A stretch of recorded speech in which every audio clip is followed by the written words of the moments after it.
Hello everyone, welcome back to my channel. दोस्तों, हम पढ़ रहे हैं एनसीईआरटी बुक्स की सीरीज, जिसमें हमारी बुक है एनसीईआरटी साइंस क्लास 10th की।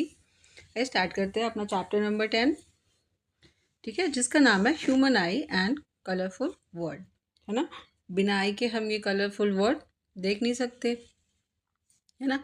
जैसे हम आंखें खोल के देखें तो हमें कितनी ब्यूटीफुल साइट्स दिखती हैं, देखने को, है ना, मिलती हैं। और अगर हम आंखें बंद कर लें तो क्या होगा? अगर हमारे पास आंखें ना हो तो क्या होगा? ये सारी जो नेचर में चीज़ें हैं, है ना, कलरफुल चीज़ें हैं, ब्यूटीफुल चीज़ें हैं, ये सारी हमें दिखाई नहीं देगी, है ना।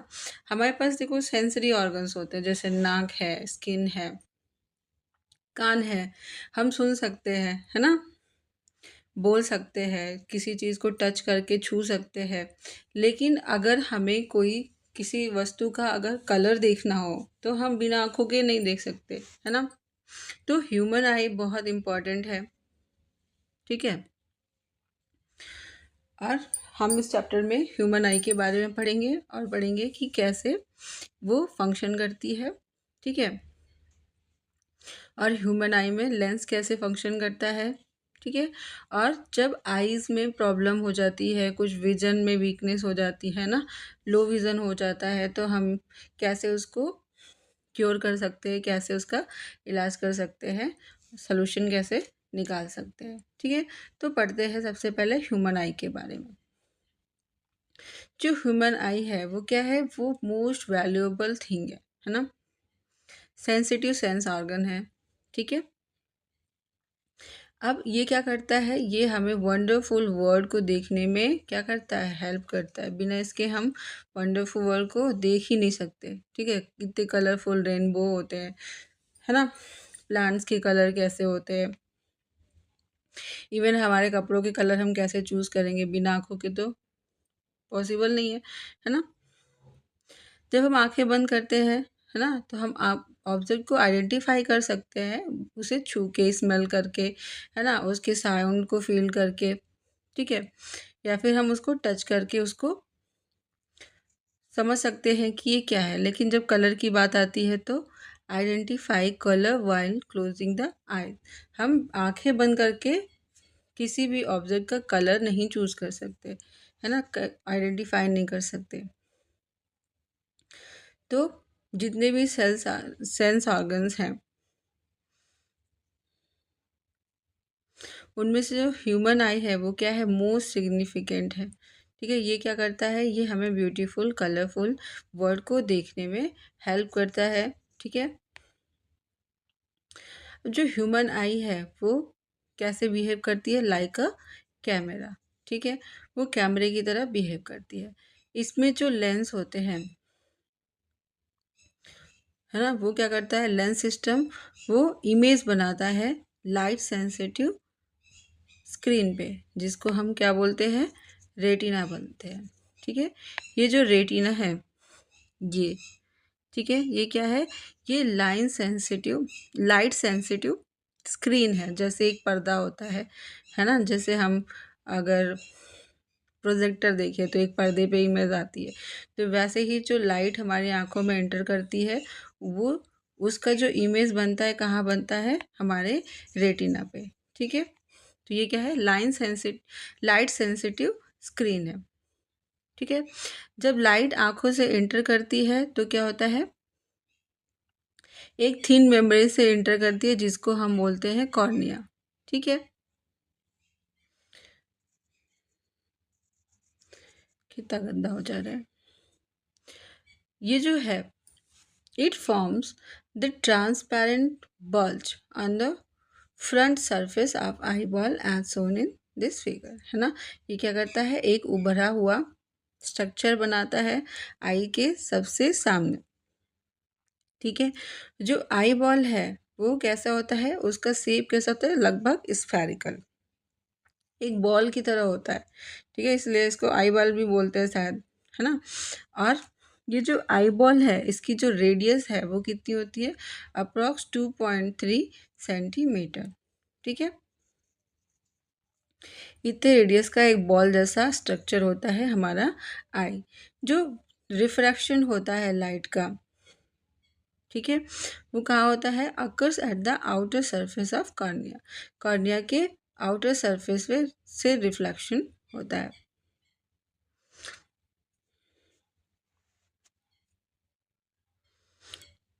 क्या होता है? रिफ्रैक्शन होता है कॉर्निया के आउटर सरफेस से, ठीक है। और ये जो लेंस है, आई के पास एक क्रिस्टलाइन लेंस होता है, ये है ना, जो क्या करता है,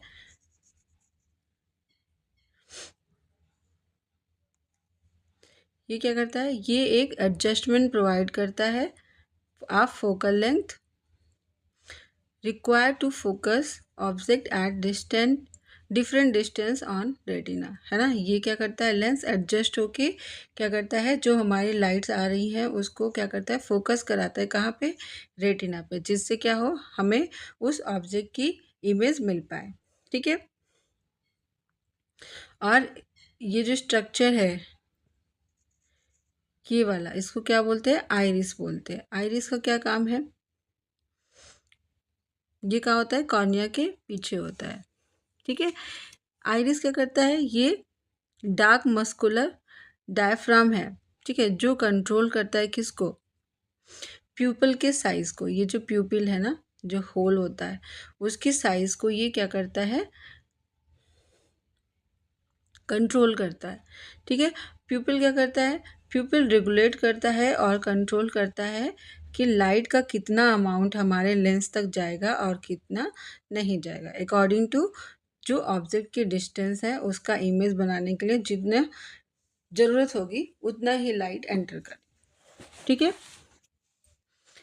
जो आई लेंस है वो क्या करते हैं? वो उल्टा इमेज फॉर्म करते हैं, इन्वर्टेड इमेज बनाते हैं, रियल इमेज बनाते हैं, ठीक है, रेटिना पर।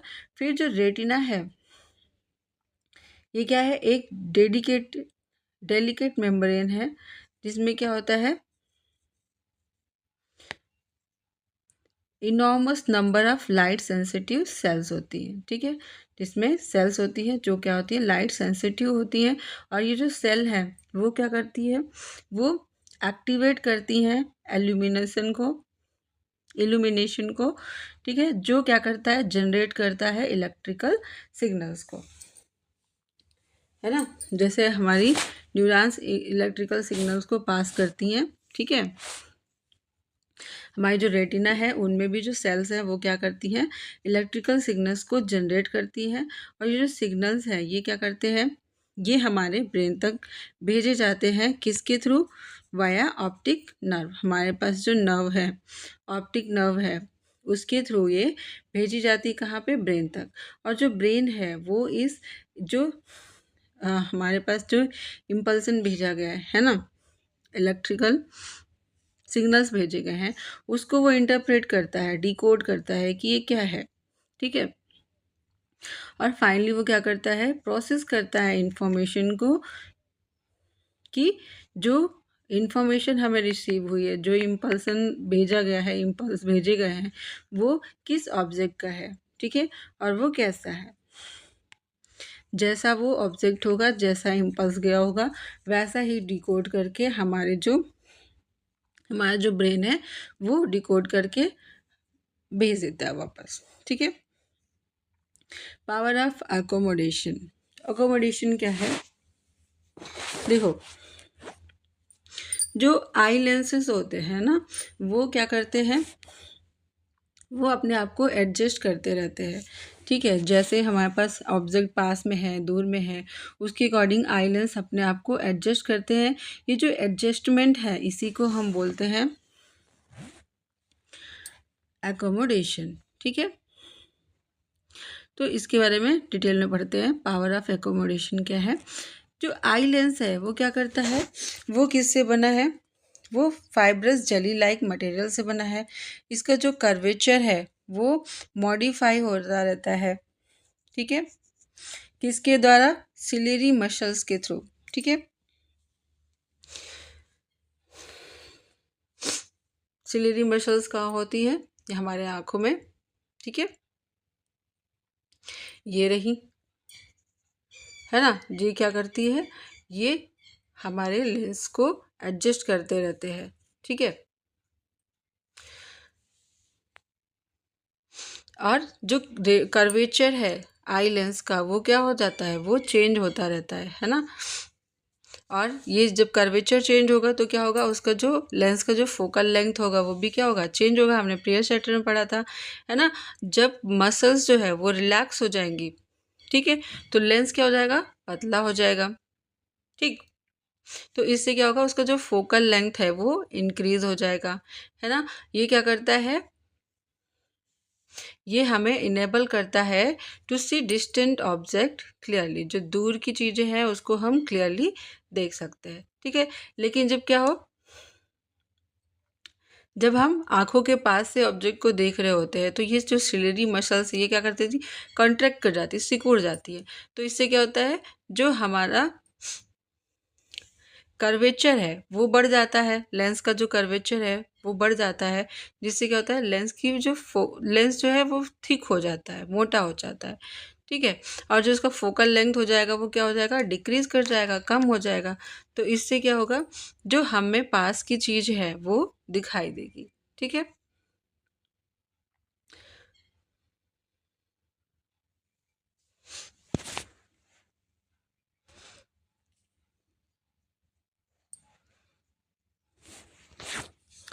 The ability two of the eye lens, है ना, हमने क्या पढ़ा, जो एबिलिटी है हमारे आई लेंस की, जिससे क्या वो करता है, अपने फोकल लेंथ को एडजस्ट करता है, उसको हम बोलते हैं एकोमोडेशन, ठीक है। ये जो फोकल लेंथ है आई का, आई लेंस का, ये क्या है, डिक्रीज नहीं कर सकता below a certain minimum limit, ठीक है। जैसे कि आप कोई प्रिंटेड पेज लेके पढ़ोगे आंखों के एकदम पास रख के, तो क्या होगा, वो जो इमेज है ना, वो जो प्रिंट है वो आपको या तो ब्लर दिखाई देगा या तो आपकी आंखों पे बहुत ज़्यादा प्रेशर पड़ेगा, ठीक है।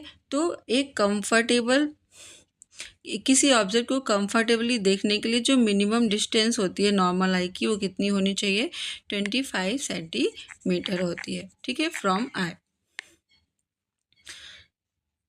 ये जो मिनिमम डिस्टेंस है ना, जिससे हम किसी ऑब्जेक्ट को क्लियरली देख सकते हैं बिना स्ट्रेन के, है ना, बिना ब्लर हुए, ठीक है, इसको हम क्या बोलते हैं, is called the least distance vision of distance of distinct vision, ठीक है। किसी वस्तु को देखने का जो मिनिमम डिस्टेंस होना चाहिए वो क्या है, वो 25 सेंटीमीटर है। और इसको हम क्या बोलते हैं, इसको हम बोलते हैं नियर पॉइंट ऑफ द आई, है ना, आई का जो नियरेस्ट पॉइंट होता है, नियर पॉइंट बोलते हैं इसलिए। जैसे एक यंग एडल्ट है नॉर्मल विजन का, तो उसका जो नियर पॉइंट होगा कितना होगा, लगभग 25 सेंटीमीटर, ठीक है। अब जो फारदेस्ट पॉइंट होता है, सबसे दूर का पॉइंट होता है जहाँ पे हम किसी वस्तु को, किसी ऑब्जेक्ट को क्लियरली देख सकते हैं, वो क्या होता है, वो होता है इन्फिनाइट, है ना, इन्फिनिटी फॉर नॉर्मल आइज, ठीक है। तो यहाँ पे क्या है, नॉर्मल आई का जो देखने का रेंज है वो क्या है, वो है 25 सेंटीमीटर, और इन्फिनिटी मिनिमम कितना है 25 सेंटीमीटर, मैक्सिमम कितना है इन्फिनिटी, ठीक है।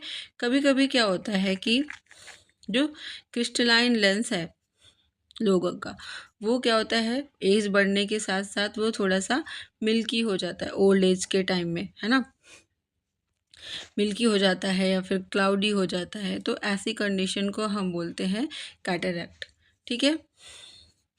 ये क्यों होता है, ये होता है, इसको हम क्योर कर सकते हैं। इसकी वजह से क्या होता है, लोगों को पार्शियल विजन लॉस हो जाता है या फिर कंप्लीट विजन लॉस हो जाता है।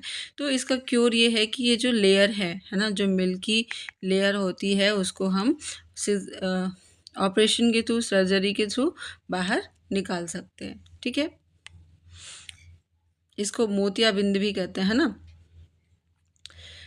Defect of vision and their correction, हमारे विज़न में क्या डिफेक्ट हो सकते हैं और हम उसको कैसे करेक्ट कर सकते हैं, इसके बारे में पढ़ते हैं, ठीक है। ओके। देखो कभी कभी क्या होता है, जो आइज़ होती है धीरे धीरे पावर लॉस करती है ना, जो एकोमोडेशन की पावर होती है वो कम हो जाती है। ऐसी कंडीशन में क्या होता है, जो लोग होते हैं ना, वो डिस्टिंक्टली ऑब्जेक्ट्स को नहीं देख पाते या फिर कंफर्टेबली नहीं देख पाते। जो विज़न है वो कभी कभी ब्लर हो जाता है ना। क्यों? क्योंकि जो हमारी आई लेंस है उसमें क्या है, उसमें रिफ्रैक्टिव डिफेक्ट्स आ जाते हैं। ठीक है, तो ये क्यों होता है? यहाँ पे mainly three common refractive defects of vision है। कौन कौन से? मायोपिया, या फिर जिसे हम नियर साइटेडनेस कहते हैं, हाइपरमेट्रोपिया जिसको हम बोलते हैं फार साइटेडनेस, और प्रेसबायोपिया। ठीक है, ये जो डिफेक्ट्स हैं ये क्या है, इनको हम करेक्ट कर सकते हैं बाय यूजिंग स्फेरिकल लेंसेज। ठीक है, हम अपने विज़न के डिफेक्ट के अकॉर्डिंग स्फेरिकल लेंसेज को यूज़ करके इन सारे डिफेक्ट्स को हम क्लियर कर सकते हैं या फिर रिमूव कर सकते हैं। ठीक है, करेक्ट कर सकते हैं।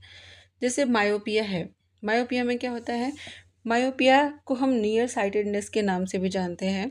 ठीक है, एक जो पर्सन है जिसको मायोपिया हुआ है, ठीक है, वो क्या करता है, उसको नियर बाई ऑब्जेक्ट तो क्लियरली दिखते हैं, है ना, पास की चीज़ें तो क्लियर दिखती हैं।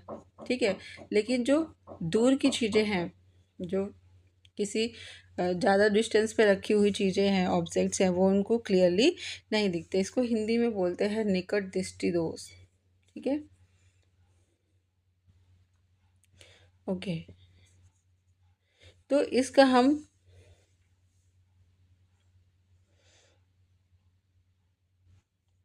जो इस डिजीज़ से परेशान होते, जो इस डिफेक्ट से परेशान लोग होते हैं, उनका जो फार पॉइंट होता है, नॉर्मल आई के फार पॉइंट क्या होता है, वो होता है इन्फिनिटी, है ना। लेकिन जो इस डिजीज़ से, मायोपिया से, जो डिफेक्ट से जो पीड़ित लोग होते हैं, जो परेशान लोग होते हैं, उनका जो फार पॉइंट होता है वो क्या होता है, वो इन्फिनिटी से कम होता है। ठीक है, पास होता है।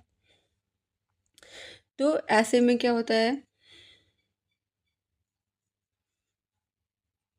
वो उन्हें बस केवल कुछ डिस्टेंस तक ही चीज़ें क्लियर दिखाई देंगी, है ना। ये जो मायोपिक आई है ना, उसमें क्या होता है, जो इमेज है डिस्टेंट ऑब्जेक्ट की, वो क्या होती है, is formed in front of the retina. वो रेटिना के पहले ही वो जो इमेज है वो बन जाती है ना। रेटिना के पहले ही जब इमेज बन गई तो फिर रेटिना पे इमेज मिलेगी नहीं। ठीक है, तो क्या होगा, ये जो डिफेक्ट है ना, ये बढ़ता जाता है due to excessive curvature of the eye lens. जो आई लेंस का कर्वेचर बढ़ा हुआ है उसकी वजह से ये जो डिफेक्ट है वो बढ़ता जाता है। ठीक है, तो इसके लिए क्या होगा, और क्या रीज़न हो सकता है, elongation of the eye ball. जो आई बॉल है उसका इलोंगेशन हो गया। ठीक है, तो इसका जो क्योर है वो कैसे होगा, can be corrected by using a concave lens of suitable power, है ना। हम इसका क्योर कैसे करेंगे, कॉन्केव लेंस का यूज़ करके। ठीक है, अब जैसे देखो इस फिगर में, यहाँ पे क्या है, इमेज पहले आगे ही बन जा रही थी रेटिना के पहले ही यहीं पे, लेकिन जब हमने इसमें कॉन्केव मिरर लगा दिया, है ना, कॉन्केव लेंस लगा दिया, तो क्या हुआ, ये जो इमेज है हमें कहाँ मिल रही है, रेटिना पे मिल रही है। ठीक है, तो इस तरीके से हम मायोपिया को करेक्ट कर सकते हैं। ठीक है, अब हाइपरमेट्रोपिया क्या है, हाइपरमेट्रोपिया को हम बोलते हैं फार साइटेडनेस। अब फार साइटेडनेस है मतलब फार की चीज़ें क्लियरली दिख रही है, लेकिन जो नियर की चीज़ें हैं वो क्लियर नहीं है। ठीक है,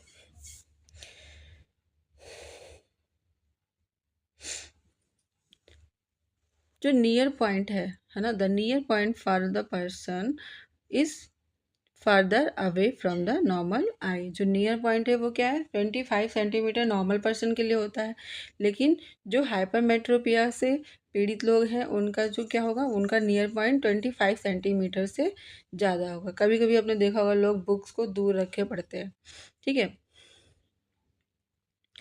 तो इनको रीडिंग मटेरियल्स को क्या होता है, 25 सेंटीमीटर से दूर रख के, है ना, वो कंफर्टेबल होते हैं रीडिंग में पढ़ने के लिए, ठीक है। ये क्यों होता है, क्योंकि जो लाइट रेज है from a close by object are focused at a point behind the retina, है ना। पहले वाले केस में क्या था, जो फोकस था वो रेटिना से पहले बन जा रहा था, है ना, इमेज। लेकिन दूसरे केस में क्या हो रहा है, इमेज रेटिना से दूर बन रहा है, पीछे, ठीक है। अब पीछे बन रहा है तो उसको पहले ही हमें सारे रेस को एक जगह फोकस करने की ज़रूरत है, तो हम कौन सा लेंस लगाएंगे, हम यहाँ पे लेंस लगाएंगे कॉन्वेक्स लेंस, ठीक है।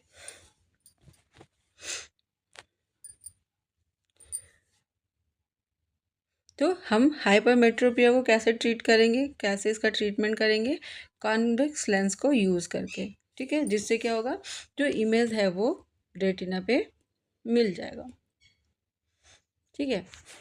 अब यहाँ पे आता है प्रेस बायोपिया। प्रेस बायोपिया क्या है, जो पावर है एकोमोडेशन की आइज़ की, वो क्या होता है, वो कभी कभी डिक्रीज हो जाता है विद एजिंग, है ना, वो सिकुड़ फैल नहीं पाते। तो ये जो लगभग ज़्यादातर लोगों में क्या होता है, जो नियर पॉइंट है वो रिड्यूस होता है धीरे धीरे, है ना। और वो क्या करते हैं, वो नियर बाई की जो ऑब्जेक्ट है उसको कंफर्टेबली या फिर डिस्टिंक्टली देख नहीं पाते, ठीक है। उनको इसके लिए क्या चाहिए, लेंसेज चाहिए जिससे वो क्लियरली देख पाए, ठीक है। इस ये जो डिफेक्ट है वो क्या है, प्रेस बायोपिया।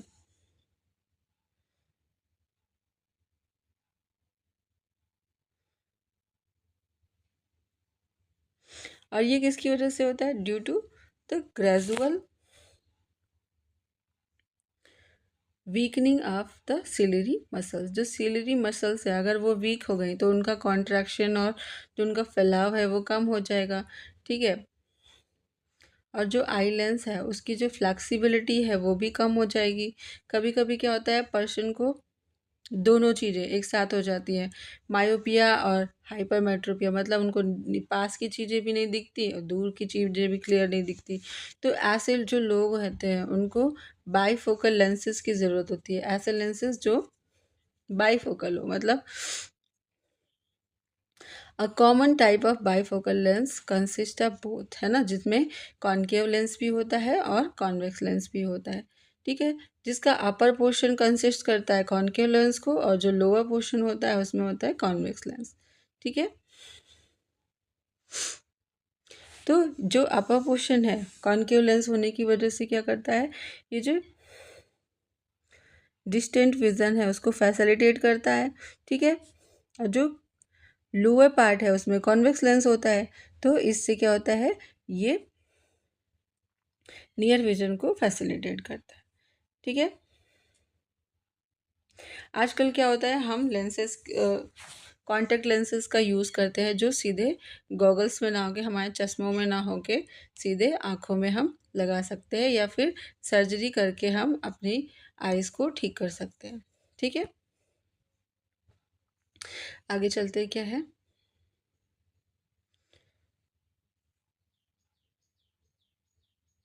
ओके, यहाँ पे आइज़ के डोनेशन के बारे में कुछ बातें हैं, ठीक है। अब यहाँ पे ये बात है कि जो हमारी आइज़ है हमारी डेथ के बाद भी वो क्या कर सकती है, वो जीवित रहती हैं, ठीक है। तो हम अपनी आँखों को डोनेट करके क्या कर सकते हैं, लोगों की लाइफ को अच्छी कर सकते हैं, है ना, ब्लाइंड पर्सन को विज़न दे सकते हैं, ठीक है। तो लगभग 35 मिलियन पीपल्स जो क्या करते हैं, जो इस वर्ल्ड में है जो क्या है, ब्लाइंड है, और उनमें से क्या है, लगभग 4.5 मिलियन पीपल्स जो हैं वो, उनको क्या है, उनको कॉर्नियल ब्लाइंडनेस है, ठीक है, जिसका क्योर हम कर सकते हैं कॉर्नियल ट्रांसप्लांट से, ठीक है, मतलब कॉर्निया के ट्रांसप्लांट से हम इसका क्योर कर सकते हैं, ठीक है।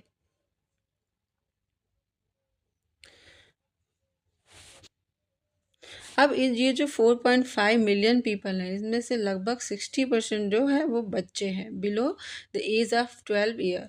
ठीक है, अब उनको कॉर्निया गिफ्ट करना मतलब विजन गिफ्ट करना एक मतलब बहुत अच्छी बात है ना।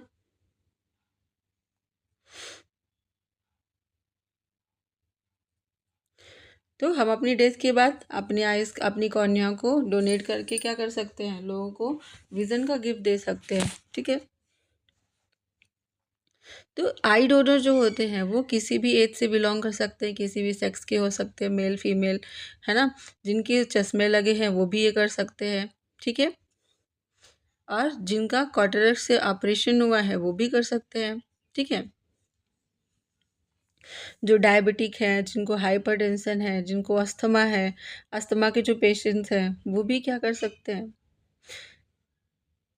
वो भी डोनेट कर सकते हैं। ठीक है,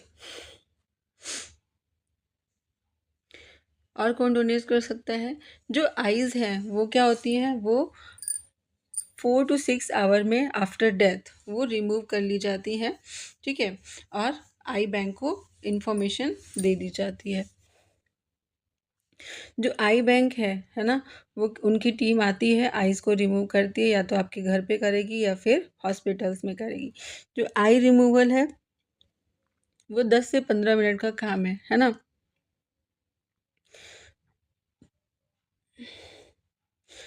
जो लोग होते हैं, जो person with are died because of AIDS, है ना, जिनको एड्स है, हेपेटाइटिस बी है या सी है, जो रेबीज से पीड़ित हैं, ठीक है, या फिर जिनको एक्यूट ल्यूकेमिया है, टेटेनस है, कॉलेरा है ना, मेनिनजाइटिस है या फिर इंसेफेलाइटिस है, ये डोनेट नहीं कर सकते आइज़ को। ठीक है, जो आई बैंक है वो क्या करते हैं, वो कलेक्ट करते हैं, आई को इवेल्युएट करते हैं, फिर उसका जो डोनेशन है उसको पूरा करते हैं। ठीक है, जो आइज़ होती हैं उनको डोनेट करने से पहले क्या होता है, स्ट्रिक्ट मेडिकल स्टैंडर्ड्स को फॉलो किया जाता है। ठीक है, जो जो आँखें डोनेट करते हैं, ठीक है, दोज डोनेटेड आइज़, है ना, जो आँखें डोनेट हो चुकी हैं, अगर वो अनसुटेबल है, पर्सन के लिए ठीक नहीं है, ठीक है, तो क्या होता है, वो आँखें रिसर्च के लिए चली जाती हैं, मेडिकल एजुकेशन के लिए चली जाती हैं, है ना, वो डोनेट नहीं होती। जो आइडेंटिटीज़ है डोनर की और जो रेसिपिएंट है उनकी, दोनों को क्या करा जाता है, कॉन्फिडेंशियल रखा जाता है, डिस्क्लोज नहीं किया जा सकता। ठीक है, ये मेडिकल पॉलिसीज़ होंगी। ठीक है, अब यहाँ पे एक बात ये है कि 1 पेयर ऑफ आई, 2 आँखें क्या कर सकती हैं, 4 लोगों को कोरोनल ब्लाइंडनेस से बचा सकती हैं। ठीक है, अब यहाँ पे ये तो हो गई आइज़ की बात। अब यहाँ पे हम प्रिज्म के बारे में पढ़ेंगे। Refraction of light through a prism, एक प्रिज्म कैसे लाइट का रिफ्रैक्शन करता है। ठीक है,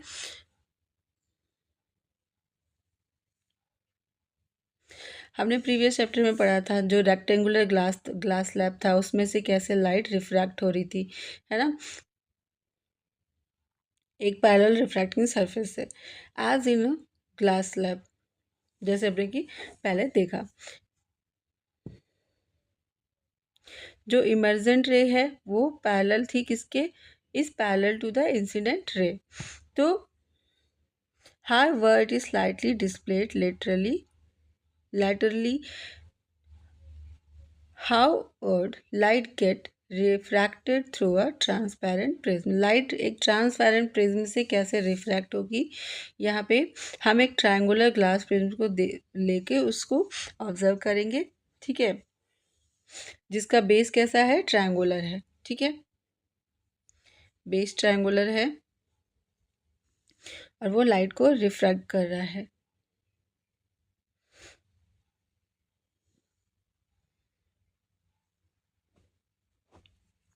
अब यहाँ पे बात, the angle between two lateral faces, 2 lateral faces के बीच में जो एंगल होता है उसको हम क्या बोलेंगे, एंगल ऑफ द प्रिज्म। ठीक है, ये जैसे प्रिज्म है ये, है ना, इसका बेस कैसा है, ट्रायंगुलर है।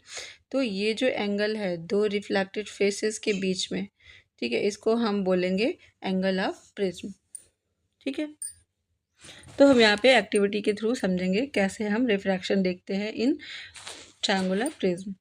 ठीक है, हम एक पेपर पे क्या करेंगे, प्रिज्म को फिक्स करेंगे। ठीक है, और उसका जो सरफेस का ट्रायंगल है ना, उसको हम मार्क कर लेंगे। ठीक है, ड्राइंग पिन की हेल्प से। अब क्या होगा,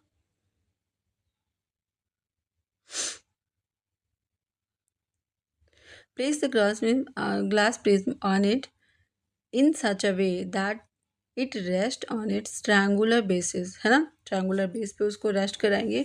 फिर क्या होगा, फिर उसको ट्रेस करेंगे, आउटलाइन बनाएंगे प्रिज्म की। फिर एक स्ट्रेट लाइन पीई जो इंक्लाइन कर रही है रिफ्रैक्टिंग सरफेस ए बी पे, और हम बनाएंगे प्रिज्म जैसे कि यहाँ पे बना हुआ है। ठीक है, पीई क्या है, इंसिडेंट रे है। ठीक है, ई एफ क्या है, ई एन एफ, ये क्या है, ये रिफ्रैक्टेड रे है। जैसे ये नॉर्मल है ना, ये प्रिज्म का सरफेस है, ये नॉर्मल है, ये इंसिडेंट रे है। जैसे ही ये इंटर कर रही है, किधर आ रही है, नॉर्मल के साइड, है ना। फिर ये जो रे बाहर निकल रही है, इसको हम बोलेंगे इमर्जेंट रे, है ना। जब ये बाहर निकलेगा तो एक एंगल बनाएगा, है ना। जब दूसरे मीडियम में जा रहा है सॉलिड से एयर में, तो क्या हो रहा है, ये जो परपेंडिकुलर है ना, अभिलंब, इससे ये दूर हट रहा है। ठीक है, तो ये बना रही है एंगल। ठीक है, ये है आई इंसिडेंट एंगल, ये है r refracted angle, angle of refraction, और ये है ई एंगल ऑफ इमर्जेंस। ठीक है, और जो डी है, डी क्या है, एंगल डी। ठीक, ये जो बन रहा है एंगल डी, ये क्या है, एंगल ऑफ डेविएशन, जो लाइट डेविएट कर रही है इस मीडियम में एंटर करने के बाद। ठीक है, और एंगल ए, दो सरफेस, प्रिज्म के दो सरफेसेस के बीच में जो एंगल बन रहा है उसको हम बोलेंगे एंगल ऑफ द प्रिज्म। ठीक है, तो ये हो गई स्ट्रक्चर की बात।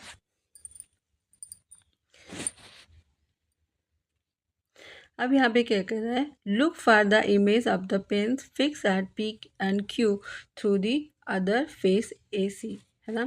पहले तो हमने एक ई और एफ, पी और ई को, पी और क्यू को फिक्स किया, है ना। फिर हम इसको यहाँ से देखेंगे, ठीक है, ये सीधी दिखेगी। फिर हम आर और एस को, पिन आर और एस को यहाँ पे पिन करेंगे। ठीक है,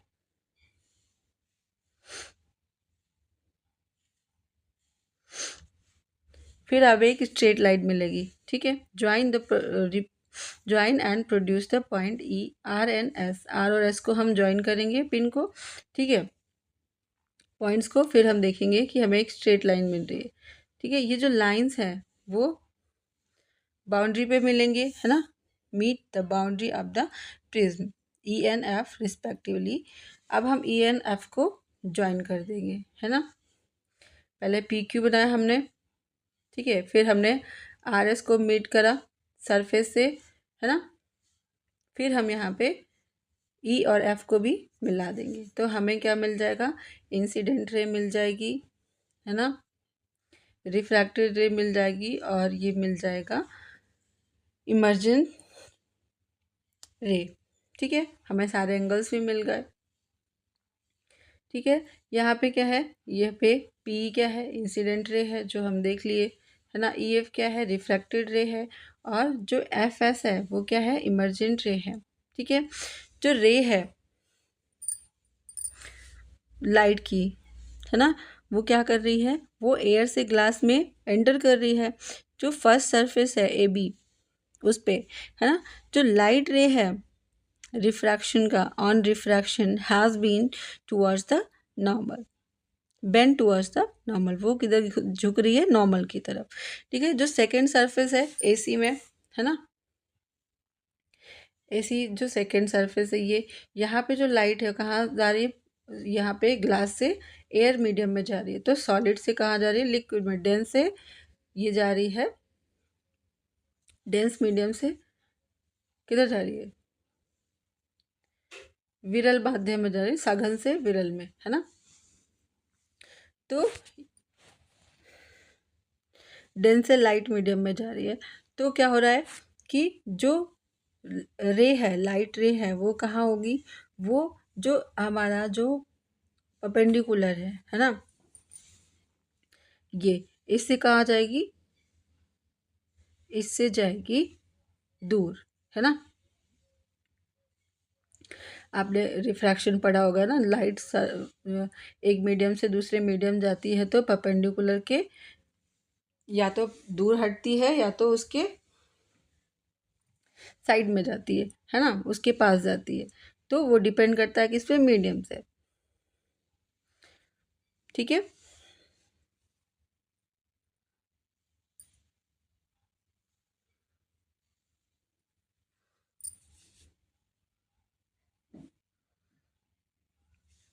अब हम यहाँ पे क्या करेंगे, कंपेयर करेंगे the angle of incidence and the angle of refraction. ठीक है, दोनों ही रिफ्रैक्टिंग सरफेसेस पे। ये जो is this similar to the kind of bending that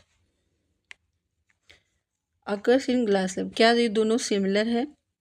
देखो, जो पिकुलियर शेप है प्रिज्म का, वो क्या करता है, वो इमर्जेंट रे को बेंड करता है at an angle to the direction of incident ray, है ना।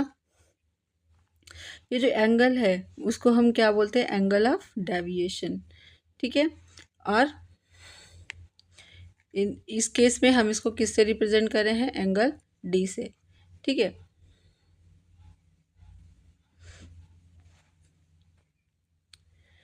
Dispersion of white light by glass prism. White light glass prism कैसे डिस्पर्स करती है, इसके बारे में पढ़ते हैं। ठीक है।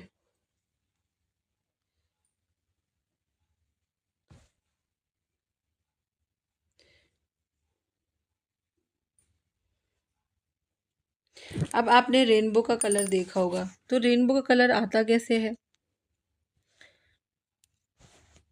इसके बारे में समझेंगे। जो लाइट है, वाइट लाइट है ना, सन की, वो हमें कैसे वेरियस कलर दे देती है रेनबो की। ठीक है। तो इस क्वेश्चन का आंसर समझने से पहले हम क्या करेंगे, हम जो पिछला वाला अभी प्रिज्म का एक्टिविटी पढ़ा है उसमें और भी चीज़ें देखेंगे। ठीक है। तो यहाँ पे एक्टिविटी 10.2 देखेंगे जिसमें हमें एक्साइटिंग रिजल्ट मिलेंगे। ठीक है। हम एक थिक शीट लेंगे कार्डबोर्ड की और उसको क्या करेंगे, उसमें एक छोटा सा होल बनाएंगे। ठीक है, जिससे क्या हो, लाइट एक बीम की तरह पास कर सके। ठीक है। अब उस होल से हम सनलाइट को फॉल कराएंगे, है ना, पास कराएंगे। ठीक है, जो क्या करे, जो जाके प्रिज्म पे गिरे, प्रिज्म के सरफेस पे। ठीक है ना। ग्लास प्रिज्म को ऐसे प्लेस करेंगे कि जो सनलाइट है उसके एक सरफेस पे पड़े। ठीक है। अब क्या करेंगे, जो प्रिज्म है उसको स्लोली इधर उधर घुमाएंगे, है ना। ठीक है, ताकि जो, और उसके पास एक स्क्रीन लगाएंगे और उस स्क्रीन पे हमें क्या मिलेगा, उस स्क्रीन में हमें लाइट के पैटर्न मिलेंगे कुछ इस तरीके से। ठीक है, कलर्स के पैटर्न मिलेंगे।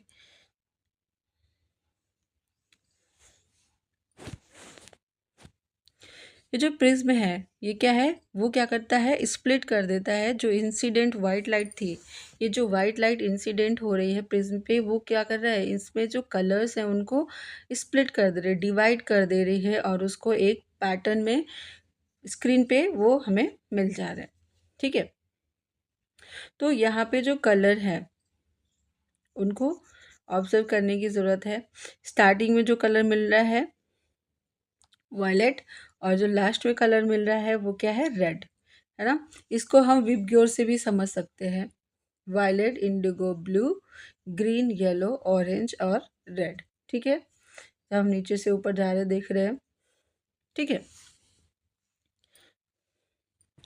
तो यहाँ पे जो वेरियस कलर्स मिल रहे हैं हमें, है ना, वो कौन से हैं? Violet, indigo, blue, green, yellow, orange and red.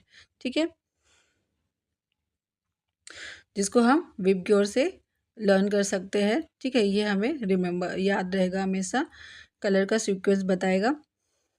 ठीक है, अब जो बैंड है,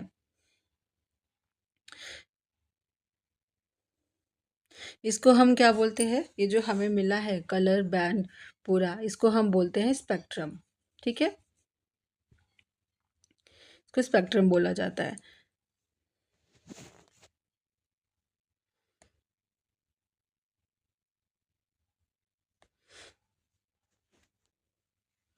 ना। यहाँ पे क्या कह रहा है? You may not be able to see all colour separately, है ना, हम सारी कलर को सेपरेटली नहीं देख सकते। तो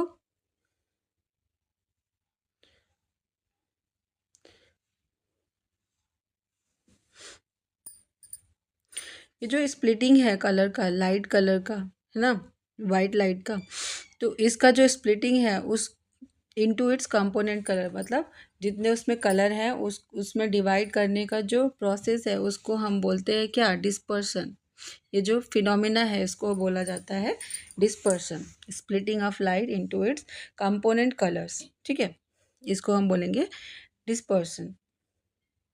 जो लाइट, वाइट लाइट है, वो डिस्पर्स होती है कितने कलर्स में? 7 कलर्स में। ठीक है, जो हमने देखा विबग्योर। ठीक है, और किसके थ्रू? प्रिज्म के थ्रू। तो हम क्या करते हैं, हमें ये कलर्स मिलते क्यों हैं? क्योंकि डिफरेंट कलर जो है उनका जो बेंड होता है वो डिफरेंट होता है। ठीक है, through different angles with respect to the incident ray. अब जैसे यहाँ इंसिडेंट रे जा रही है तो रेड कलर कम झुकी, है ना, फिर उसके बाद कौन सा था? येलो, है ना, येलो ज़्यादा झुक रहा है। ठीक है, उससे ज़्यादा कौन बेंड हो रहा है? ग्रीन, फिर सबसे ज़्यादा कौन बेंड हो रहा है? वायलेट। ठीक है, तो इन ये जो स्पेक्ट्रम मिल रहा है हमें, क्यों मिल रहा है?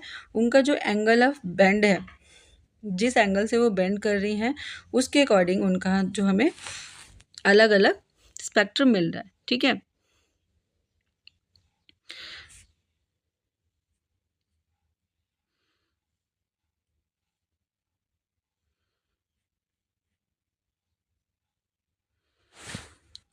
अब यहाँ पे आइजक न्यूटन की बात आती है। Isaac Newton was the first to use a glass prism to obtain a spectrum of sunlight.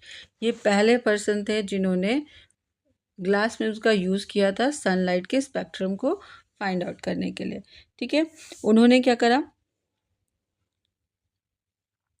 Try to split the colors of the spectrum of white light further by using another similar prism। ठीक है, फिर उनको दोबारा जब किया उन्होंने तो क्या हुआ? उनको ज़्यादा कलर्स नहीं मिले। तो उन्होंने क्या करा? जो सेकंड आइडेंटिकल प्रिज्म था उसको उल्टा करके देखा। ठीक है, पहले एक प्रिज्म था, है ना, उन्होंने दूसरा प्रिज्म रखा साथ में तो उनको ज़्यादा कलर नहीं दिखे। जब उन्होंने इस प्रिज्म को उल्टा कर दिया तो क्या ऑब्जर्वेशन हुई? ये जो लाइट थे, जो स्पेक्ट्रम बना था, वो स्पेक्ट्रम अब ख़त्म होके जब बाहर निकल रहा है तो यहाँ पे क्या हो रहा है? वाइट लाइट के फॉर्म में बाहर आ रहा है। ठीक है, ये जो स्ट्रक्चर है आप फिगर देखिए, है ना, वाइट लाइट इंसिडेंट हुई, वो स्प्लिट हो गई सारे कलर्स में, फिर ये जो सारे सारे कलर्स हैं फिर से प्रिज्म में एंटर करे और इन्होंने फिर बाहर निकलने पे वाइट लाइट फॉर्म कर ली इकट्ठे होके। ठीक है,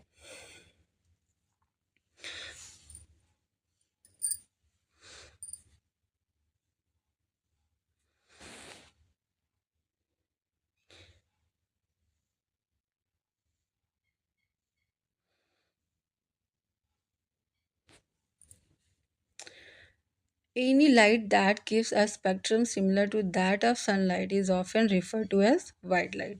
ठीक है, जो भी लाइट है जो सनलाइट की तरह स्पेक्ट्रम देती है उसको हम कैसे जानते हैं, उसको हम जानते हैं एज अ वाइट लाइट। ठीक है, अब रेनबो कैसे बनता है ये तो हमने देख लिया, splitting of colours through the prism. जो रेनबो है वो कैसे फॉर्म होता है, वहाँ तो प्रिज्म है नहीं। जब बारिश होती है ना, बारिश के बाद जो आकाश होता है उसमें रेनबो हमें दिखता है। ये क्यों होता है, ये होता है due to the dispersion of sunlight by tiny water droplets. Air में क्या होता है, नमी होती है, वाटर ड्रॉपलेट्स होते हैं, ठीक है, जो एटमॉस्फेयर में रहते हैं, और इन पे जब सनलाइट पड़ती है तो ये क्या करते हैं, ये एक प्रिज्म की तरह काम करते हैं। ठीक है, जो लाइट को क्या करती है, डिस्पर्स करती है। ठीक है, और जो रेनबो होता है वो कौन से डायरेक्शन में बनता है, opposite to the direction of sun. ठीक है, जो सन के अपोजिट डायरेक्शन में बनेगा। ठीक है, जो वाटर ड्रॉपलेट्स हैं वो एक प्रिज्म की तरह, छोटे से प्रिज्म की तरह काम करती हैं। वो क्या करती हैं, वो लाइट को रिफ्रैक्ट करती हैं और डिस्पर्स करती हैं। ठीक है, जो लाइट उन पे, सनलाइट उन पे पड़ रही है। फिर क्या होता है, वो रिफ्लेक्ट होती है इंटरनली ड्रॉपलेट के अंदर, और फाइनली क्या होता है, फिर रिफ्रैक्ट होकर वो क्या करती है, बाहर आती है। ठीक है, रेन ड्रॉप के। ये जो डिस्पर्शन है ऑफ लाइट है ना, एंड इंटरनल रिफ्लेक्शन है, ये क्या करता है, इसकी वजह से हमारी आंखों तक डिफरेंट कलर की लाइट्स पहुंचती है। ठीक है, जिससे हमें रेनबो दिखाई देता है।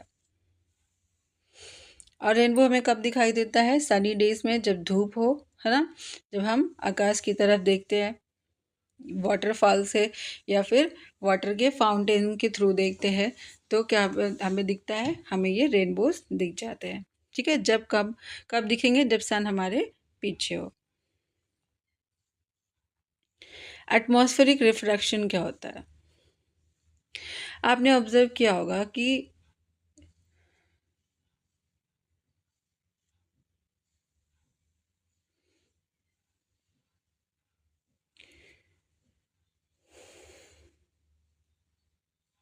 you might have observed that the apparent random waving or flickering of objects seen through a turbulent stream of hot air rising above a fire on a radiator।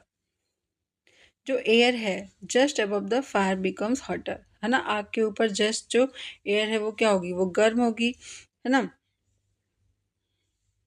और वो गर्म होके कहाँ उठेगी, ऊपर उठेगी, है ना, क्योंकि हमने पढ़ा है जो गर्म एयर होती है वो क्या होती है, लाइटर होती है दैन द कूलर वन, है ना, और उसके पास जो रिफ्रैक्टिव इंडेक्स होता है वो लेस होता है देन द कूलर एयर। ठीक है, जो फिजिकल कंडीशन है रिफ्रैक्टिव मीडियम का, वो क्या होता है, वो चेंज होता रहता है, आर नॉट स्टेशनरी। ठीक है, और जो ऑब्जेक्ट है उसकी जो पोजीशन है वो हमें कैसे दिखती है, वो हमें चेंज होती हुई दिखेगी, है ना, through the air, hot air fluctuates. वो क्या होगी, फ्लक्चुएट होगी, कभी नीचे दिखेगी कभी ऊपर, क्योंकि एयर जो है ऊपर नीचे कर रही है। दिस वेवरिंग इज दस an effect of atmospheric refraction, refraction of light by the earth atmosphere. तो यहाँ पे रिफ्रैक्शन किसकी वजह से होता है, अर्थ के एटमॉस्फेयर की वजह से, मतलब एयर के टेम्परेचर की वजह से जो रिफ्रैक्शन हो रहा है। ठीक है, जो स्टार ट्विंकल करते हैं हमें, कुछ इसी तरह की फिनोमिना की वजह से वो ट्विंकल करते हुए दिखाई देते हैं। ठीक है,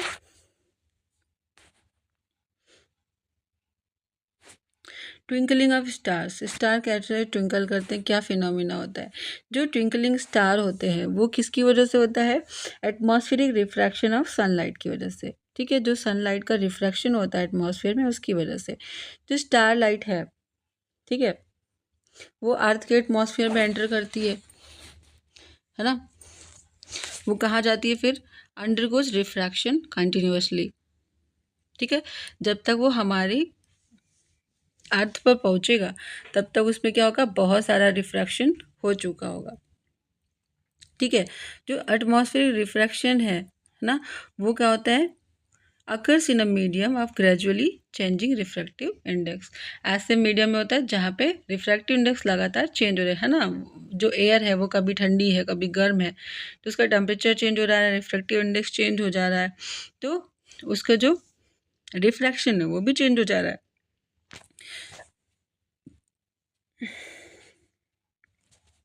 अब एटमॉस्फेयर की वजह से जो स्टारलाइट है वो बेंड करती है टूवर्ड्स द नॉर्मल, है ना, और जो पोजीशन है उसकी, वो स्टार की, वो हमें डिफरेंट दिखाई देती है as it's from its actual position. उसकी जो एक्चुअल पोजीशन है उससे वो डिफरेंट दिखाई पड़ेगी, है ना। जो स्टार्स हैं वो थोड़े ऊंचे दिखाई पड़ेंगे, है ना, उनकी एक्चुअल पोजीशन से जब हम उनको देखते हैं तो।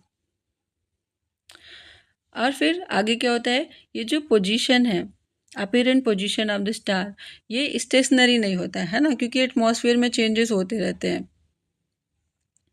लेकिन ये चेंजेस होते रहते, स्टेशनरी नहीं होते, मतलब एक फिक्स पोजीशन में नहीं होते, फिक्स तरीके के नहीं होते, ये बदलते रहते हैं स्लाइटली, है ना, क्योंकि जो अर्थ एटमॉस्फेयर है उसका जो फिजिकल कंडीशन है वो चेंज होता रहता है, वो स्टेशनरी नहीं है। As was the case in the previous paragraph, जैसे कि हमने पहले पढ़ रखा है। ठीक है, जो स्टार है वो क्या है, वो बहुत दूरी पर है ना, वेरी डिस्टेंट है, तो वो क्या करते हैं, they approximate point size sources of light. ठीक है, जो पाथ है रे ऑफ लाइट जो वहाँ से स्टार से आता है, the star goes on varying slightly, वो क्या होता है, वेरी करता है। The apparent position of the star fluctuate, है ना, जो पोजीशन है, अपेरेंट पोजीशन है, वो फ्लक्चुएट करता है। जो इस अमाउंट ऑफ स्टार लाइट है हमारी आंखों में जो पड़ती है वो क्या करती है, फ्लिकर करती है। ठीक है, द स्टार समटाइम्स अपीयर, कभी कभी वो हमें ब्राइट दिखता है, कभी कभी वो हमें डिम दिखता है ना, कभी फेंटर दिखता है, मतलब हल्का धुंधला दिखता है, कभी ब्राइट चमकीला दिखता है। ठीक है, तो इसको हम क्या बोलते हैं, यही है हमारा twinkling effect of the star. अब प्लैनेट ट्विंकल क्यों नहीं करते, क्योंकि प्लैनेट क्या है, अर्थ के पास है ना, and are thus seen as extended sources। अगर हम कंसीडर करें एक प्लैनेट को as a collection of large number of point size sources of sun of light, है ना, तो क्या होगा, जो टोटल वेरिएशन है अमाउंट ऑफ लाइट में जो हमारी आंखों में एंटर कर रही है from all the individual point size, वो क्या है, वो एवरेज आउट टू ज़ीरो।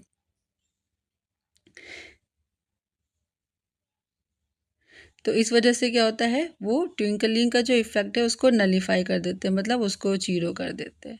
ठीक है, advance sunrise and delayed sunset.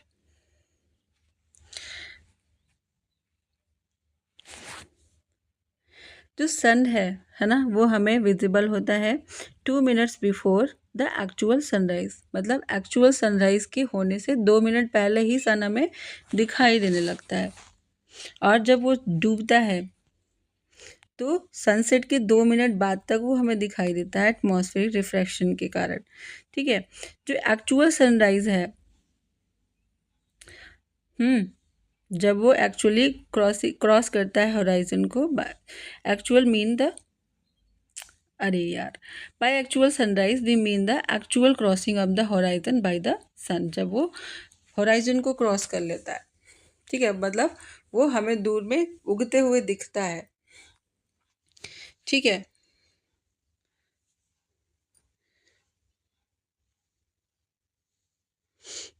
ये क्या करता है, ये शो करता है actual and apparent position of the sun with respect to the horizon.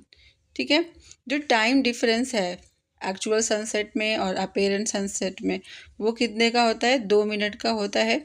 ठीक है, जो अपेरेंट फ्लैटनिंग होती है सन की एट सनराइज और सनसेट, ये किसकी वजह से होता है, रिफ्रैक्शन की वजह से होता है ना, सेम फिनोमिना की वजह से होता है। स्कैटरिंग ऑफ लाइट क्या होती है?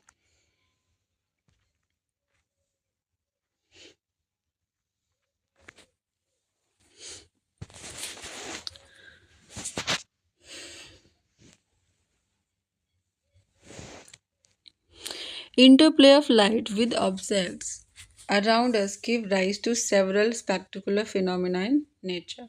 जो ब्लू कलर है वो क्या करता है, स्काई हमें ब्लू कलर की दिखती है ना।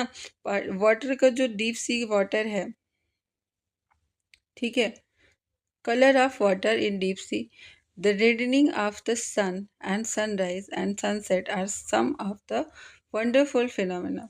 ठीक है, जो सन है वो रेड दिखता है, ठीक है, सनराइज के समय और सनसेट के समय। ठीक है, ये क्या है, ये कुछ फिनोमिना है जिसे हम देखते रहते हैं। तो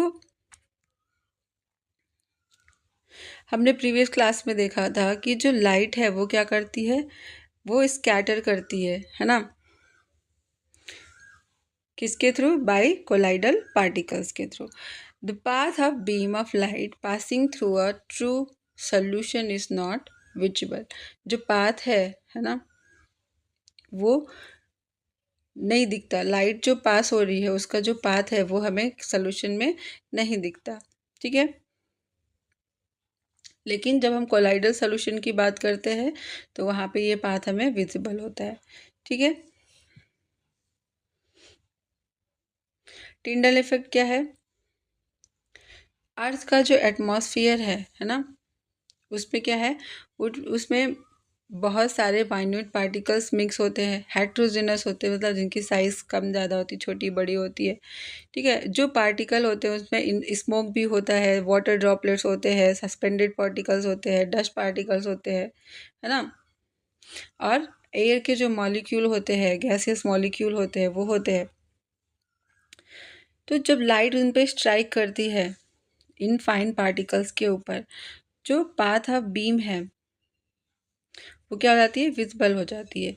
ठीक है, जो लाइट हम तक पहुंचती है after being reflected diffusely by these particles, है ना, तब लाइट की जो बीम होती है वो विजुअल दिखती है हमें। ठीक है, ये जो फिनोमिना है स्कैटरिंग ऑफ लाइट की कोलाइडल पार्टिकल्स के थ्रू, ये क्या करता है, इससे जो टिंडल इफेक्ट है वो होता है। हमने 9th क्लास में पढ़ा था टिंडल इफेक्ट क्या होता है। ये जो फिनोमिना है ये कब देखने को मिलता है, जब एक fine beam of sunlight enter करती है धुएं में, है ना, स्मोक फिल्ड रूम में थ्रू ए स्मॉल होल। ये हमने क्लास 8 में प्रैक्टिकल भी करके देखा था, है ना, एक्टिविटीज़ में देखी थी, 9th में भी पढ़ा था। ठीक है, तो टिंडल इफेक्ट है वो हम ऑब्जर्व कर सकते हैं कब, जब सनलाइट पास कर रहा हो, कहाँ से, कैनोपी से, किसी डेंस फॉरेस्ट की कैनोपी से अगर सनलाइट निकल रहा है, आ रही है, तब भी हमें ये टिंडल इफेक्ट देखने को मिलता है। ठीक है, जो टाइनी वाटर ड्रॉपलेट्स हैं, है ना, in the mist scatter light, वो क्या करते हैं, लाइट को स्कैटर करते हैं। ठीक है, और जो स्कैटर्ड लाइट का कलर है वो किस पे डिपेंड करता है, वो डिपेंड करता है कि जो स्कैटरिंग पार्टिकल्स है उनकी साइज़ क्या है। ठीक है, अगर बहुत फाइन पार्टिकल्स हैं तो वो ब्लू कलर को स्कैटर करते हैं। ठीक है, मेनली ब्लू लाइट। जबकि जो पार्टिकल्स बड़े साइज़ के हैं वो क्या करते हैं, वो ऐसी लाइट को रिफ्लेक्ट करेंगे, स्कैटर करेंगे जिनका जो साइज़ है, जिनका जो वेवलेंथ है वो बड़ी हो। ठीक है, अगर जो स्कैटरिंग लाइट पार्टिकल है उसका साइज़ ज़्यादा बड़ा है, जो स्कैटर्ड लाइट है वो क्या होगी, वो हमें वाइट दिखेगी। ठीक है, अब यहाँ पे क्वेश्चन ये आता है कि जो हमारी स्काई है उसका कलर ब्लू क्यों होता है, कोई और कलर क्यों नहीं दिखता हमें? देखो, जो एयर में मॉलिक्यूल्स होते हैं, ठीक है, वो क्या है, वो फाइन पार्टिकल्स हैं, है ना, उनका जो साइज़ है वो बहुत छोटा है, तो क्या करेंगे, वो smaller atmosphere have size smaller than the wavelength of visible light. ठीक है, ये जो पार्टिकल्स हैं, ठीक है, उनका जो साइज़ है वो जो वेवलेंथ है विजिबल लाइट के उसके साइज से छोटा है। तो these are more effective in scattering light of shorter wavelength. तो ये क्या करेंगे, अगर छोटे साइज के हैं तो वो शॉर्टर वेवलेंथ को रिफ्लेक्ट करेंगे। ठीक है,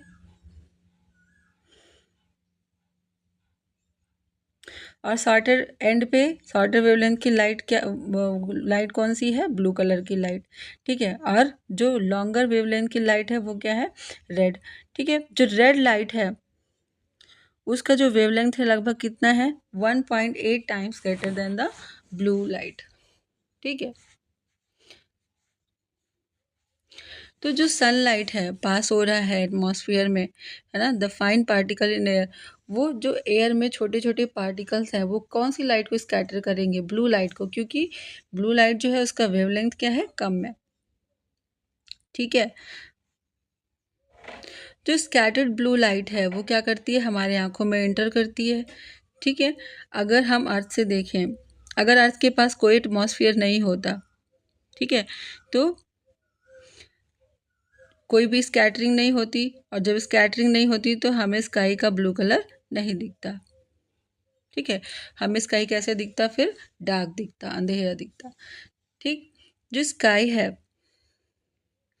वो डार्क दिखता है किसको, जो पैसेंजर्स होते हैं, फ्लाई करते हैं हाई एल्टीट्यूड्स पे, और as scattering is not prominent at such height, उस हाइट पे अगर स्कैटरिंग नहीं हो रही है तो वहाँ पे लोगों को, जो ट्रैवलर्स है उनको स्काई कैसे दिखेगी, डार्क दिखेगी।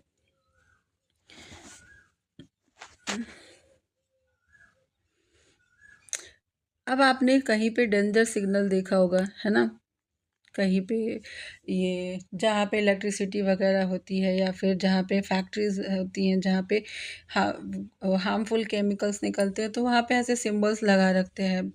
ठीक है, तो ये सारे जो डेंजर के सिंबल्स होते हैं वो रेड कलर के क्यों दिखाई देते हैं,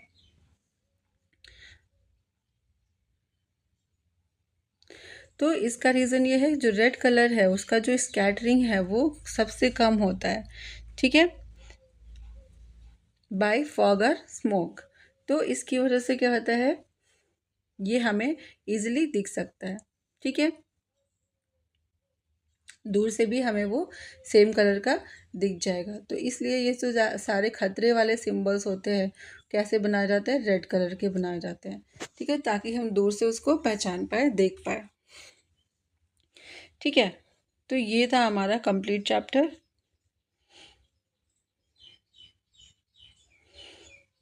ओके, ये सारे क्वेश्चंस हम पहले डिस्कस कर चुके हैं, है ना। आप एक बार वीडियो ध्यान से पढ़िए तो सारी एक्सरसाइज अपने आप हो जाएगी।